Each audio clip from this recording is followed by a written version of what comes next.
할렐루야! 이 자리 가운데 모이신 여러분을 예수님의 이름으로 진심으로 축복합니다. 주님, 우리가 이 자리에 있는 것은요, 아버지께서 우리를 택하셔서 이 자리가 우리의 사역지, 우리의 선교지입니다. 내가 밟는 그 자리마다 아버지의 향기가 남길 원하는 것이 우리의 마음입니다. 우리 함께 하나님을, 이 놀라우신 하나님을 찬양하도록 하겠습니다.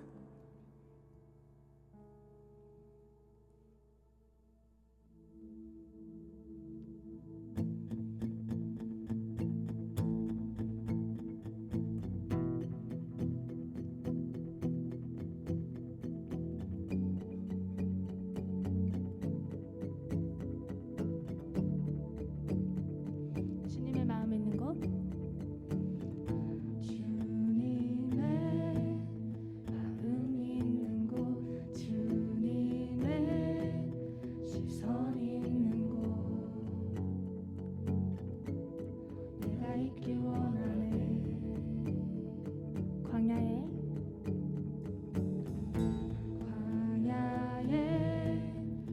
꽃을 피우시고 사막에 강물을 내시는 주의 놀라운 손길. 푸른 마르고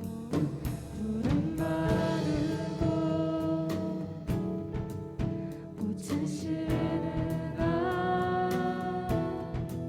주님의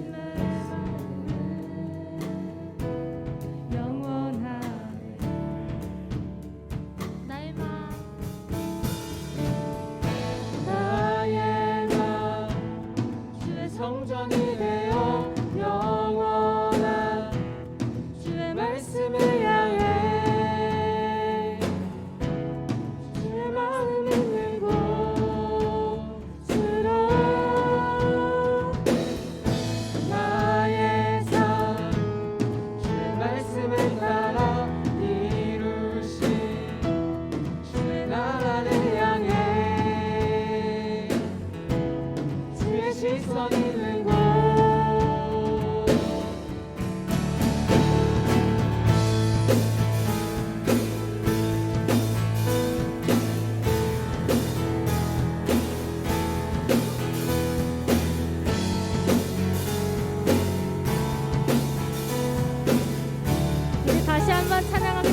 주께 헌신하리라.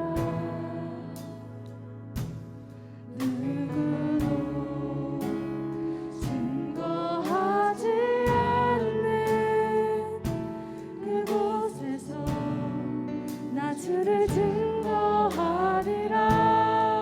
내가 밟는 모든 땅 주를 예배하게 하소서. 주의 보혈로 덮어지게 하소서.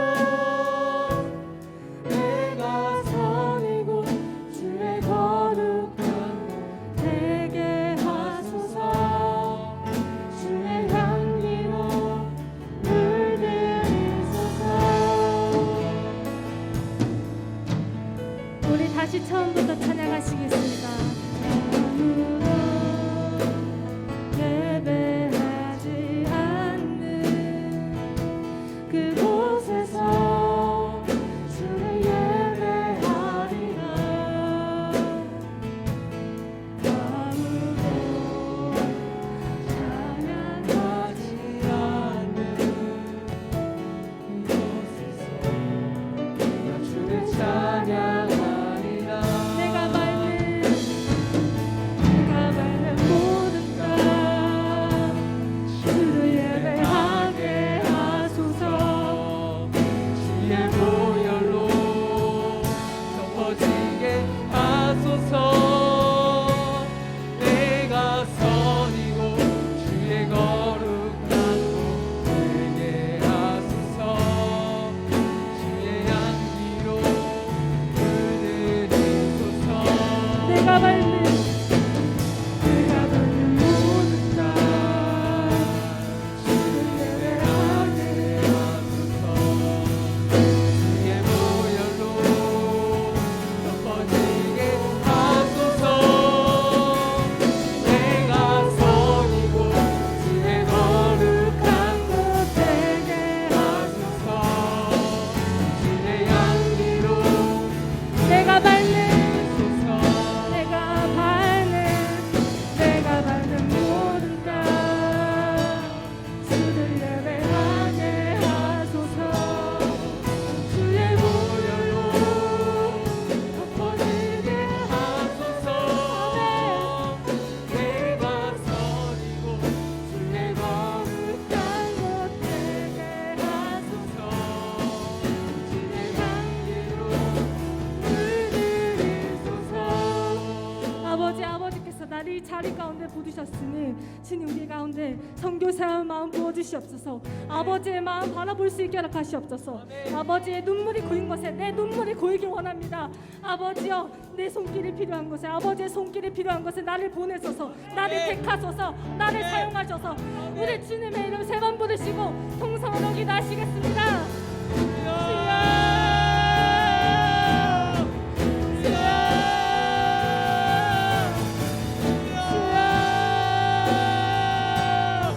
아버지여, 나를 택하셨으니 아버지 이 자리 가운데 아버지 나를 택하셨으니 부르시옵소서. 나를 예배하시옵소서. 아버지여, 나를 예배하시고 택하신 나를 준비하소서. 아버지의 눈물이 보이고 아버지 위에 젖는 사막과 같은 이 땅에 나를 보내시옵소서. 주여 나를 부르시옵소서. 내가 그 건강할 수 있게 하시고 주님, 나의 기도는 어디마다 아버지 이 땅 펼치게 하시고 상기를 보고 믿지 않는 자들의 아버지를 바라보게 하시고 믿는 자들에게는 도전이 되게 하시옵소서. 주님 하셨으니 나를 덮으시옵소서. 그래서 나를 덮으시옵소서.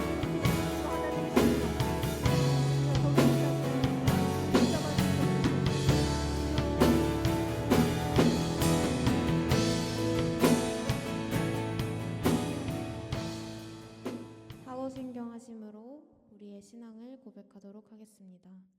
전능하사 천지를 만드신 하나님 아버지를 내가 믿사오며 그 외아들 우리 주 예수 그리스도를 믿사오니 이는 성령으로 잉태하사 동정녀 마리아에게 나시고 본디오 빌라도에게 고난을 받으사 십자가에 못 박혀 죽으시고 장사한 지 사흘 만에 죽은 자 가운데서 다시 살아나시며 하늘에 오르사 전능하신 하나님 우편에 앉아 계시다가 저리로서 산자와 죽은 자를 심판하러 오시리라.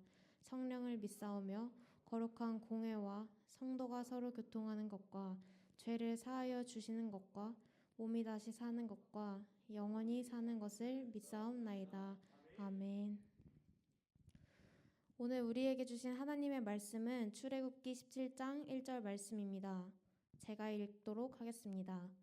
이스라엘 자손의 온 회중이 여호와의 명령대로 신 광야에서 떠나 그 노정대로 행하여 르비딤의 장막을 쳤으나 백성이 마실 물이 없는지라. 아멘. 오늘 우리에게 말씀을 전해주실 목사님은 순복음 CIS 총회장이시자 자포리자 마약 중독 치료센터장, 우크라이나 영산 신학교장을 맡고 계시는 김용만 선교사님이십니다. 이 시간 이해할 수 없는 하나님이라는 제목으로 말씀 전해주실 때 큰 은혜 받으시길 바랍니다. 강사 목사님 나오실 때 큰 박수로 환영해 주시길 바랍니다.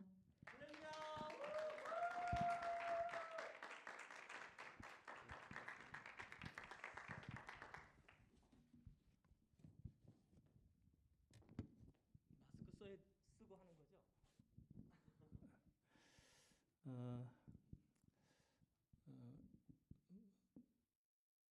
먼저 이 자리에 불러주신 하나님 감사드리고요.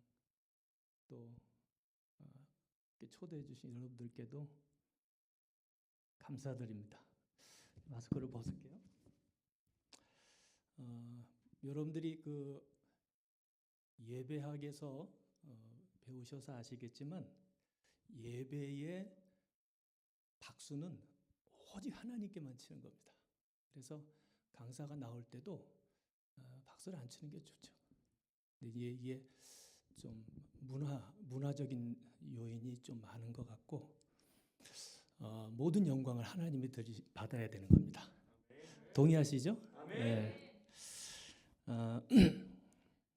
오늘 말씀이 출애굽기 17장 1절인데 제목을 제가 이해할 수 없는 하나님 이렇게 정했습니다. 이스라엘 자손의 이거는 이제 1절을 다시 한번 우리가 보면요. 이스라엘 자손의 온 회중이 여호와의 명령대로 신 광야에서 떠나 그 노정대로 행하여 르비딤의 장막을 쳤으나 백성이 마실 물이 없는지라. 요거를 좀 이렇게 좀 제가 좀 바꿔서 이스라엘이 여호와의 말씀에 불순종하였으므로 그들이 마실 물이 없는지라. 그러면 이해가 되는 거예요. 그런데 본문이 이스라엘 자손의 온 회중이 여호와의 명령대로 나갔어요. 하나님이 그렇게 말씀하셨고 하나님의 그 음성에 순종해서 나갔는데 물이 없어요. 이럴 때 오는 이 딜레마가 있어요. 내가 뭘 잘못했지? 내가 주일날 한 번도 빠진 적이 없고 11조도 꼬박꼬박 드렸는데 왜 나에게 이런 어려움이 오는 거야? 내가 이렇게 열심히 봉사했는데 왜 내 가정에, 내 삶에, 왜 내 몸에 이런 어려움이 오는가에 대한 이런 이제 퀘스천이 생길 때가 옵니다. 왜냐하면 하나님은 그 이해할 수 없는 하나님을 통해서 우리의 논리와 이성을 깨트리기를 원하시는 거예요. 왜 우리가 하나님을 이해할 수 없느냐? 우리의 논리가 있어서 그래요. 내 안에 의가 있어서 그래요. 내 삶의 어떤 잣대, 나의 기준 이런 것들이 있기 때문에 어떤 상황 속에서 나의 의와 내 기준, 내 생각으로는 이러면 안 되는 거예요. 내 논리로는 이해가 안 되는 거예요. 그런데 하나님은 성령을 따라서 순종하고 움직임에도 불구하고 이런 어려움을 주신다는 거죠. 그럴 때 우리 예수 믿는 사람들이 굉장히 많이 혼란스럽습니다. 내가 주일을 빼먹어서 어려움을 당하면 내 스스로 이해할 수 있어요. 뭐 11조를 꿍쳐 먹었다든지 뭐 무슨 딴짓을 했다든지 죄를 지었다든지 이러면, 그래서 어려움이 오면 그건 내가 납득을 해요. 그런데 내가 하나님 앞에 충성했는데, 그 말씀에 순종했는데 어려움이 왔다? 이해가 안 되는 거예요. 그럼 그 이해가 안 되는 그 기준이 어디 있냐? 내 의에 있어요. 의. 아까 우리 회장님을 통해서 그 복음에 대한 이야기를 좀 해줬으면 좋겠다, 이런 말씀을 해서 순간적으로 제 안에서 엄청난 잔머리가 막 돌아갔어요. 그래서 이렇게 걸어오면서 계속 생각을 했어요. 이걸 어떻게 이 말씀을 가지고 복음으로 연결을 해야 되나 막. 그래서 계단으로 올라가자 그럴 때 속으로 막 쾌재를 불렀어요. 시간 벌었어 막 이랬는데, 갑자기 엘리베이터를 타자는 거예요. 야, 이게 시간이 줄어들어 가지고 이걸 어떻게 해야 되나. 그래서 굉장히 좀 생각을 많이 했는데, 우리가 하나님을 이해할 수 없다는 그 기준이 어디서 나오는가? 여러분 안에 있는 이성과 논리, 그게 자기 의에서부터 시작되는 거예요. 근데 이 로마서의 주제가 뭐냐면, 말씀 안에 있는 하나님의 의예요. 한번 따라해 보실래요? 말씀 안에 있는 하나님의 의.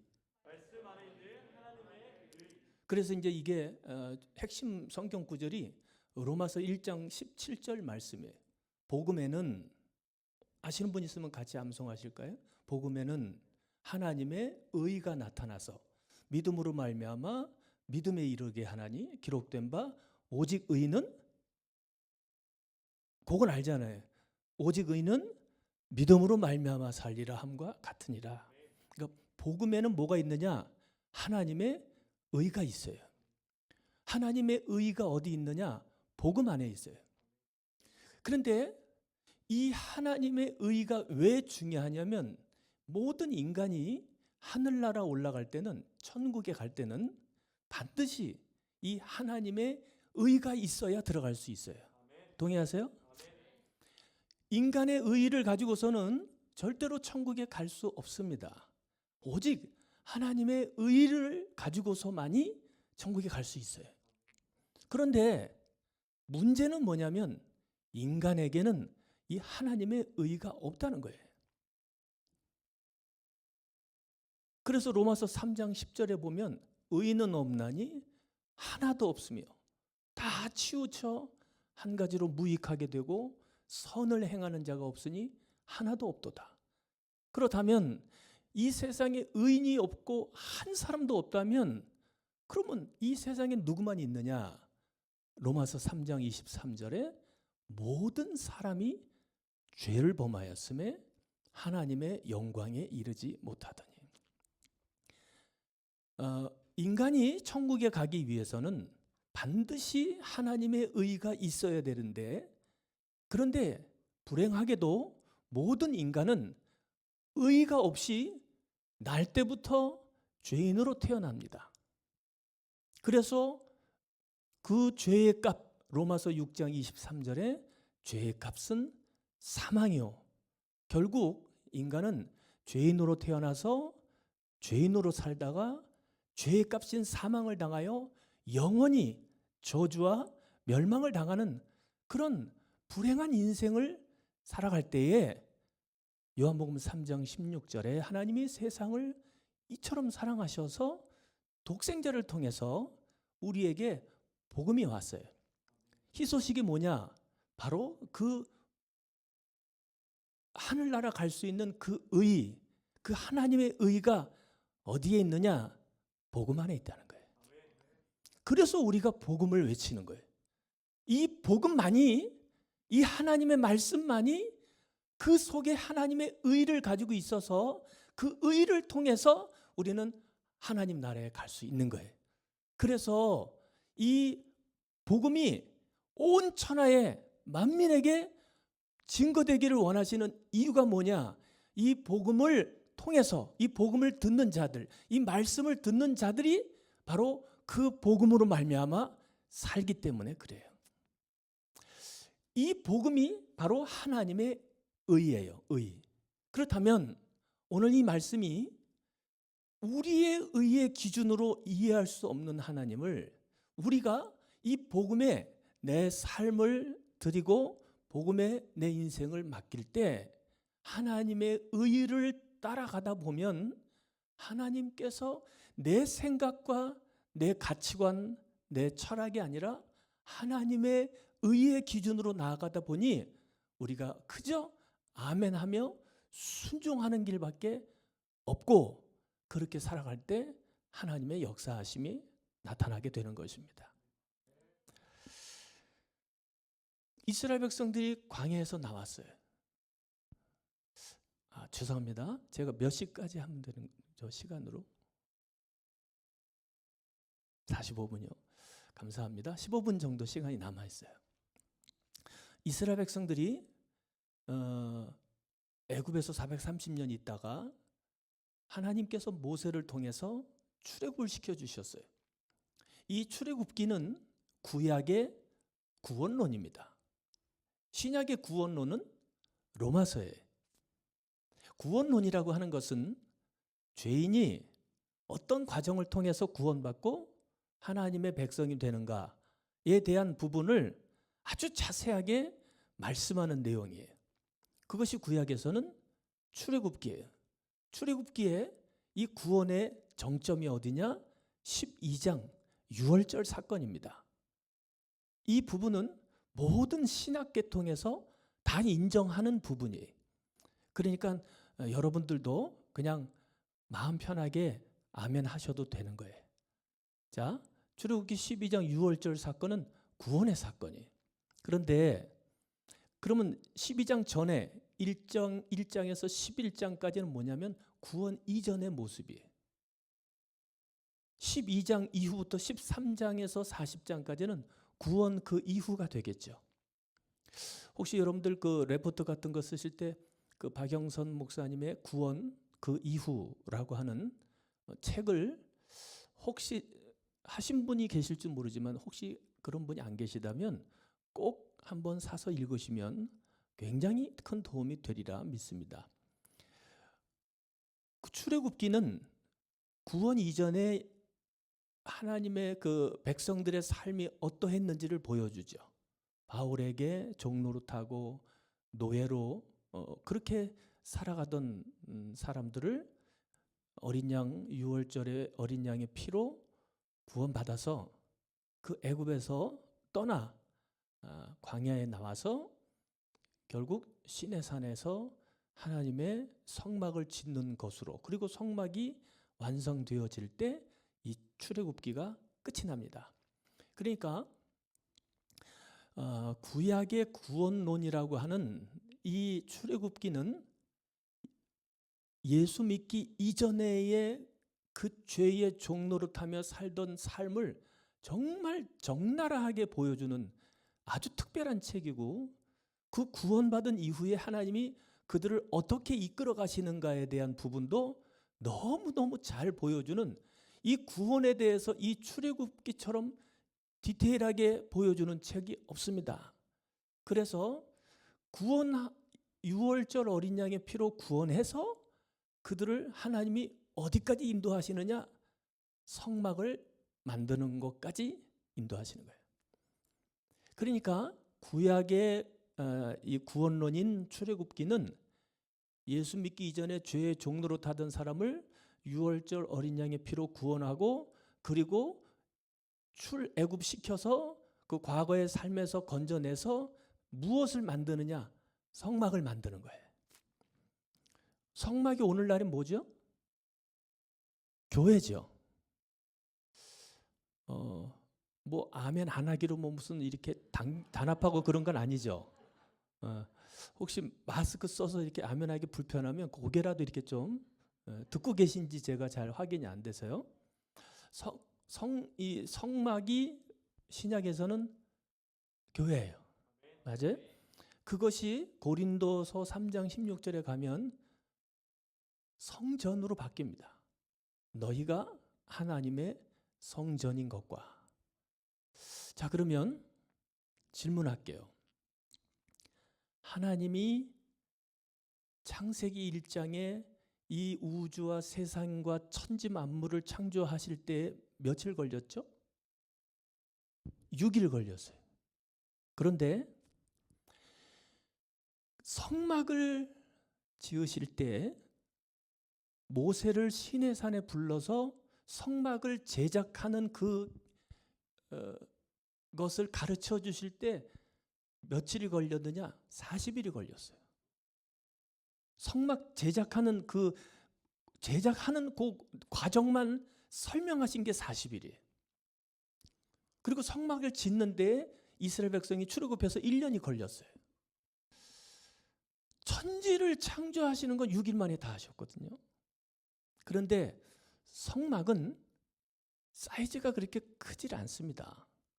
그런데 그거는 제작 설계하는데 가르치는 내용만 40일, 짓는데 1년.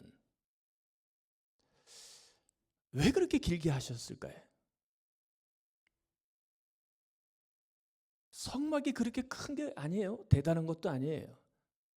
그냥 말씀 한마디면 천지를 창조하신 하나님이 그거 못하실까요? 그런데 성막을 만들 때는 그렇게 오랜 시간을 걸렸어요. 천지는 6일 만에 창조하셨어요. 이유가 뭘까요?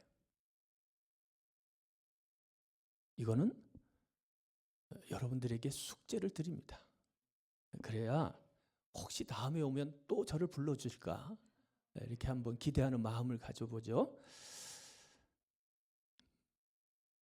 한 가지 힌트를 드리면 하나님이 그만큼 이 교회에 대한 부분이 너무너무 중요하게 생각하신다는 거예요. 이것이 에베소서가 바로 교회론을 말하는데요. 그 에베소서에서 나오는 그 교회는 이미 그리스도로부터 창세전에 예정하신 부분이고 이것이 그리스도의 비밀이에요. 그 비밀이 교회의 비밀이 그리스도를 통해서 나타나게 된 것입니다.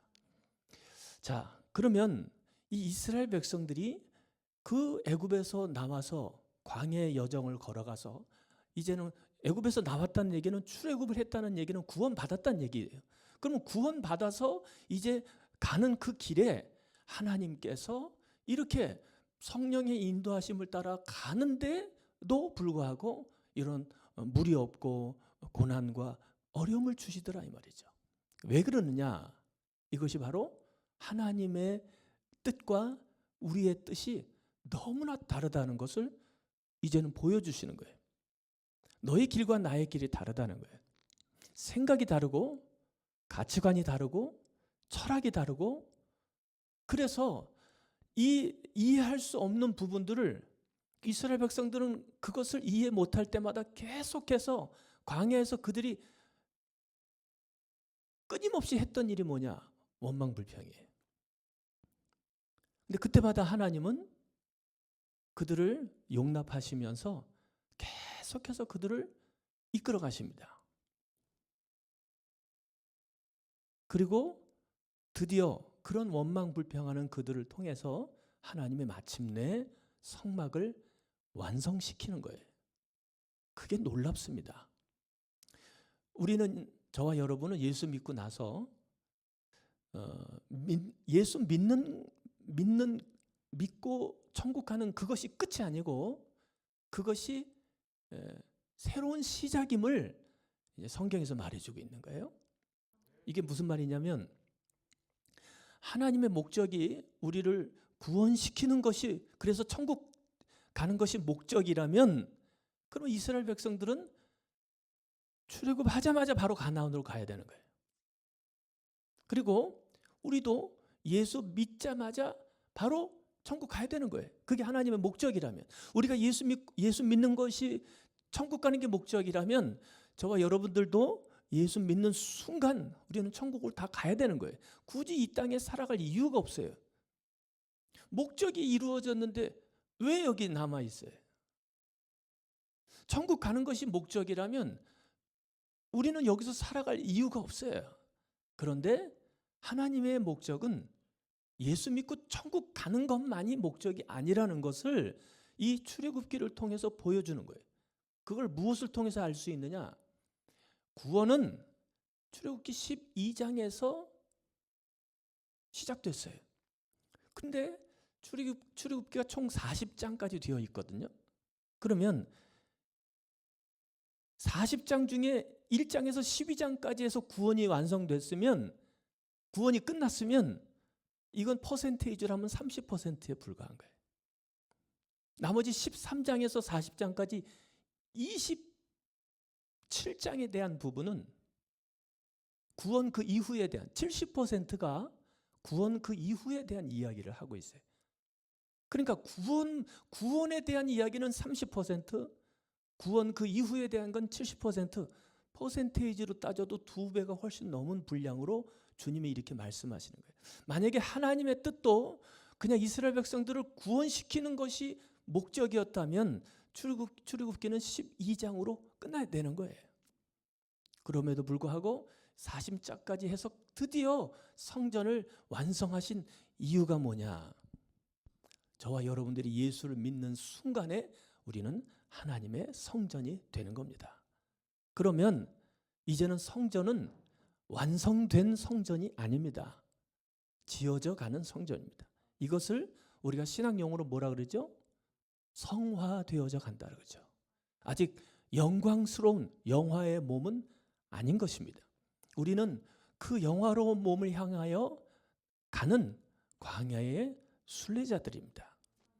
그렇다면 우리는 구원보다 구원 그 이후의 삶이 얼마나 중요하다는 것을 오늘 본문을 통해서 알아야 되고, 그러다 보니 예수 믿은 이후에 지금 이 사람들이 하나님의 말씀에 불순종해서 이런 무리 없고 어려움을 당하는 게 아니고 성령의 인도하심을 따라서 지금 가고 있는데 물이 없는 이런 고통을 경험하게 되는 거예요.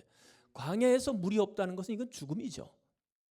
삶의 모든 근본이 다 흔들리는 거예요.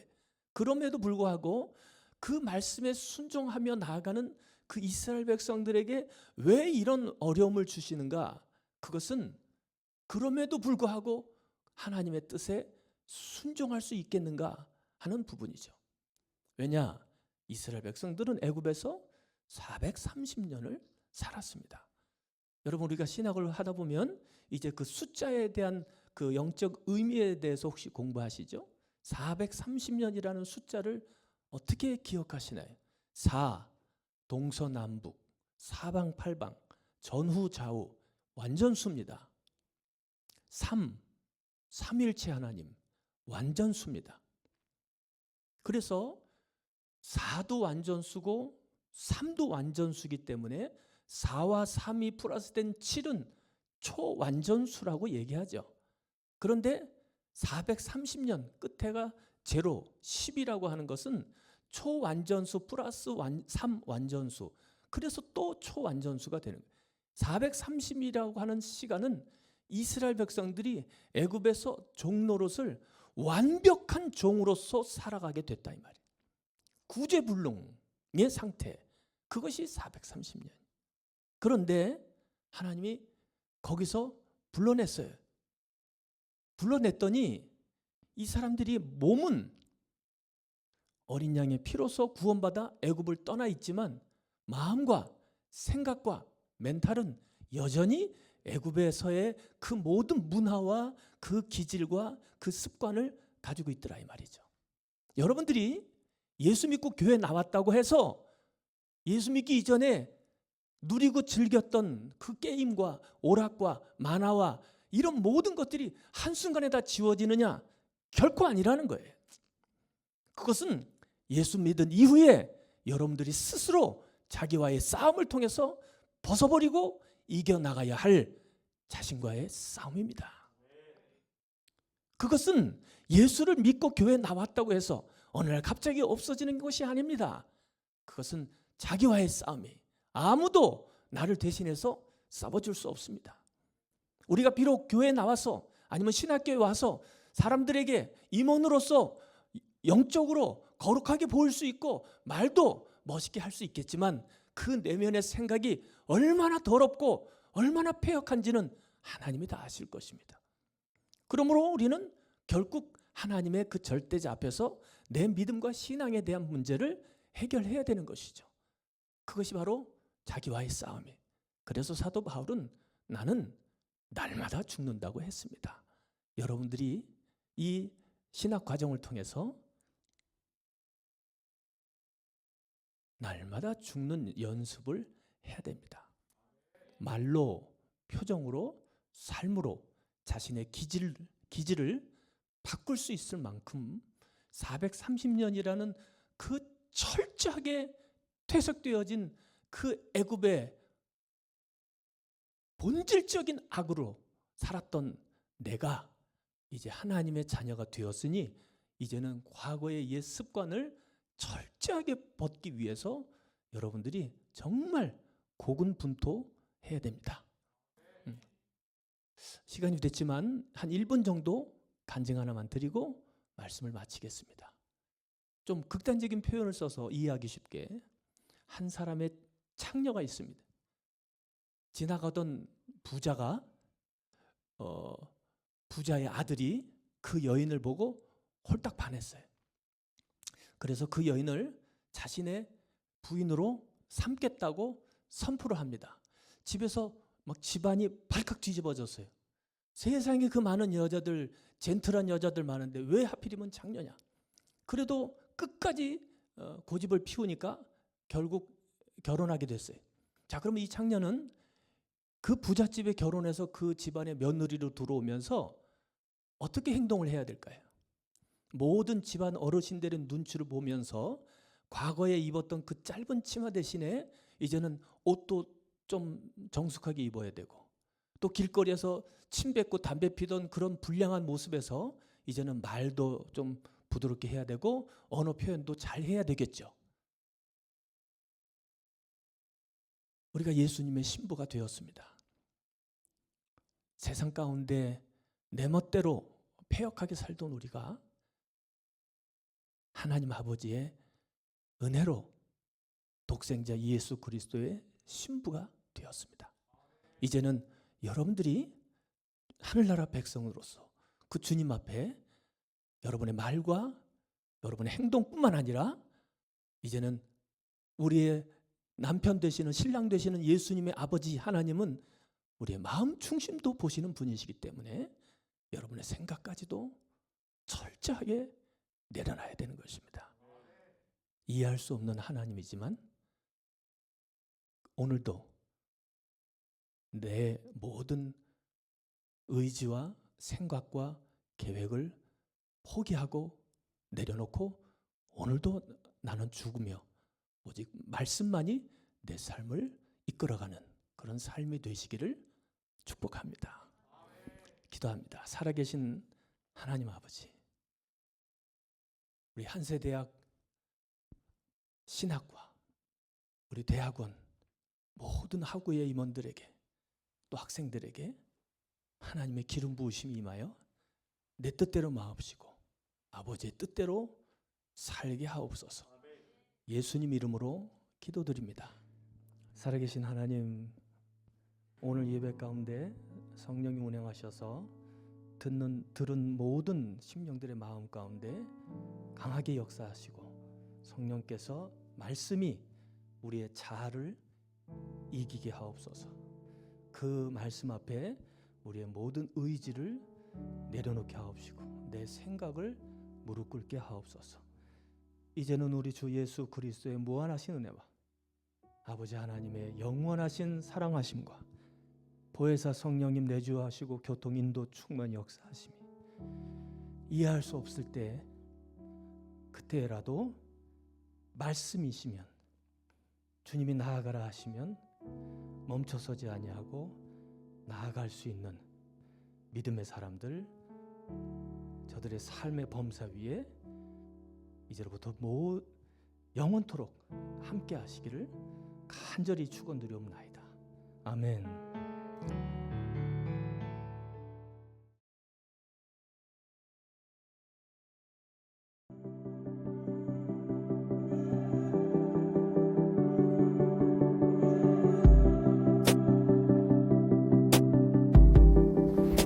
할렐루야! 예수님을 닮아가는 예담입니다. 저는 단장 김정원. 부단장 안예은입니다. 저희 예담은 예수님을 닮기 위해 언제나 기도하고 찬양하는 그런 찬양팀입니다. 저희 예담에서 이번에 함께 기도하고 찬양하고 예배할 원우분들을 찾고 있습니다. 어디 계시죠? 바로 여기 여러분들입니다. 저희 예담은 현재 월요일, 화요일, 목요일 채플로 섬기고 있습니다. 그리고 연 1회 영성수련회를 섬기고 있습니다. 하지만 비대면인 관계로 목요일 하루만 지금 채플로 섬기고 있는 상황입니다. 목요일 채플 녹화 이후 저희가 함께 식사하며 예수님에 대해서 이야기하고 또 교제하고 함께 기도하는 시간을 갖고 있습니다. 여러분 모두 오셔서 어떤 하나님을 만나셨는지 그리고 어떤 예수님을 알게 됐는지 나누는 귀한 시간 갖기 원합니다. 아멘! 너무 풍성한 시간들이 준비되어 있을 겁니다. 그리고 이번에 저희가 악기, 어쿠스틱, 일렉, 베이스, 건반, 엔지니어링, 싱어까지 드럼, 모두 모집을 하고 있습니다. 많은 분들 지원해주세요. 자, 그러면은 부단장님 우리 함께 마지막으로 인사를 해볼까요? 함께 예수님을 찬양해요! 찬양해요!